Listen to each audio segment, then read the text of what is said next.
अस्सलाम वालेकुम, welcome to my channel. आज हम बनाएंगे माश की दाल। तो चलें देखते हैं। माश की दाल बनाने के लिए हमें जिन चीज़ों की ज़रूरत है देख लेते हैं। ये एक प्याली माश की दाल ली थी, इसे हमने बॉईल करके रख लिया है।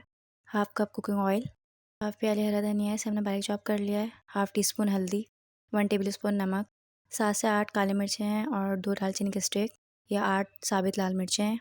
अदरक को हम इस तरीके से कट करके रख लेंगे। 2 मीडियम साइज़ के प्याज, इसे हमने कट करके रख लिया है और 3 टमाटर थे मीडियम साइज़ के, ये भी कट कर लेंगे। इसके अलावा 4 से 5 साबित हरी मिर्ची इसे कट करके रख लेंगे। ये सब चीज़ें हमें चाहिए होंगी माश की दाल के लिए। अब हम पतीले में हमने जो हाफ़ कप कुकिंग ऑयल लिया था वो ऐड कर देंगे।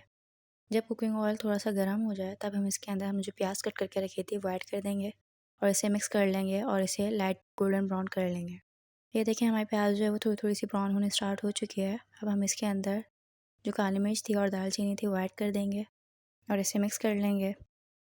अब हम इसके अंदर साबित वाली मोटी लाल मिर्च ऐड कर देंगे, इसे भी हम मिक्स कर लेंगे। साबित मिर्ची ऐड करने के बाद हम इसके अंदर हमने जो 3 टमाटर रखे थे चॉप करके वो ऐड कर देंगे और इसे अच्छी तरीके से मिक्स कर लेंगे और सॉफ्ट होने तक पकाएंगे। ये देखें हमारे टमाटर जो हैं वो सॉफ्ट हो चुके हैं।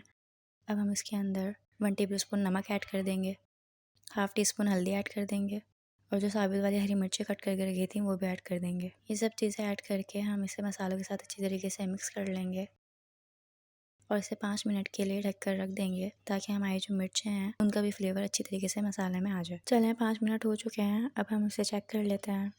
ये देखें दाल का जो मसाला है वो अच्छी तरीके से भुन चुका है। हमारे टमाटर भी जो हैं वो बिल्कुल सॉफ्ट हो चुके हैं और जो हमारी हरी मिर्ची उनका फ्लेवर भी इसमें अच्छी तरीके से आ चुका है। अब हम इसके अंदर माश की दाल ऐड कर देंगे जो हमने बॉईल करके रखी थी। दाल ऐड करके हम इसे अच्छी तरीके से मसाले के साथ मिक्स कर लेंगे। दाल को अच्छी तरीके से मिक्स करने के बाद हम इसके अंदर हमने जो अदरक कट करके रखी थी वो ऐड कर देंगे। अदरक ऐड करने के बाद हमने जो हरा धनिया चॉप करके रखा था इसके अंदर वो भी ऐड कर देंगे।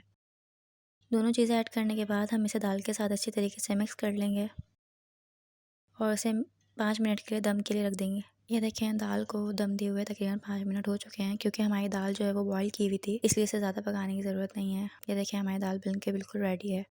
ये देखें अब मैंने दाल को डिश आउट कर लिया है। ये है माश की दाल की फ़ाइनल लुक। मिलते हैं नेक्स्ट वीडियो में। अल्लाह हाफ़िज़। I remember the days, always at the same place, the same people every day.